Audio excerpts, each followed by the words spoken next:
Good day everyone, I am Ivan, the moderator for this webinar. I welcome everyone to today's webinar, OSHA Record Keeping Update 2026, What is New and How to Stay Compliant. I want to introduce our presenter for today, Joe Keenan. Joe Keenan is a highly experienced environmental health and safety and human resources professional and management consultant with over 25 years of experience. He received Green Belt in Six Sigma Lean Manufacturing in 2005, Masters in Business Administration with a human resource management concentration in 2007.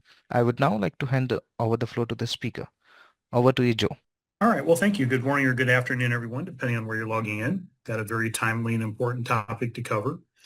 And we're going to be covering OSHA's record keeping updates for 2026, but we're also going to be covering OSHA record keeping from the ground up. So we'll go through the presentation. So with that, let's go ahead and get started. So let's start off by saying what are OSHA's record keeping requirements? Well, regardless of the industry you're in, if you're a manufacturing industry, if you're a construction industry, if you're a service-oriented industry, or maybe you do a combination thereof, OSHA's record-keeping rule is most likely going to impact you. So according to OSHA, it impacts about 1.4 million establishments. Now, there are three main forms that we're concerned with OSHA record keeping, and we'll go through these in more detail. But the first one is the 300, what's called the 300 log of injuries and illnesses. So let's talk about OSHA's record keeping basics. So according to OSHA, it provides a single set of recording criteria for both work-related injuries and illnesses.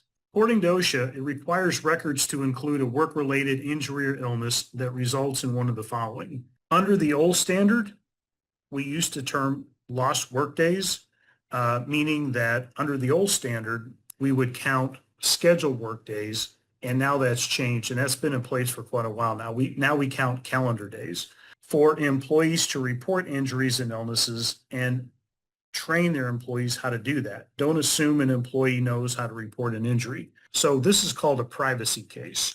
And on the 300 log, instead of where you put the employee's name and what happened, you would just put privacy and then maintain a separate file with what happened. And that separate file should be locked and secured in a different area.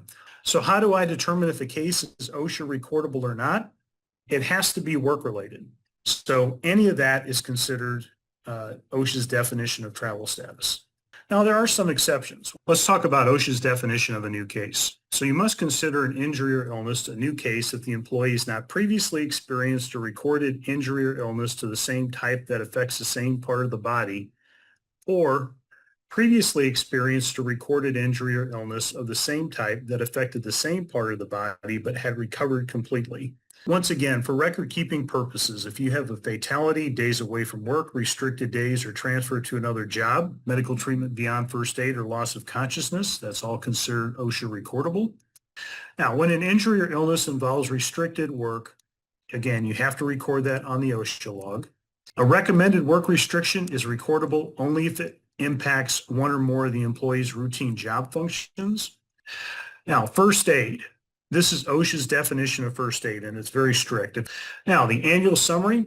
So you want to review the OSHA 300 log for completeness and accuracy and can correct any deficiencies. Create an annual summary, the 300A form.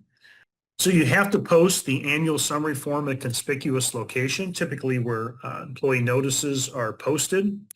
And right now, it's a requirement to save OSHA logs going back 5 years, and OSHA logs are typically one of the first things an OSHA compliance officer will ask for during a compliance audit.